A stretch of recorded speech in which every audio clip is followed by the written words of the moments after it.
So we decided to stock our little pond this morning with some fathead minnows and some hybrid bluegill and some grass carp.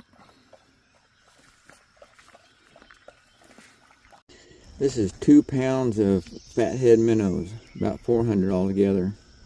These are hybrid bluegill, supposed to grow really fast.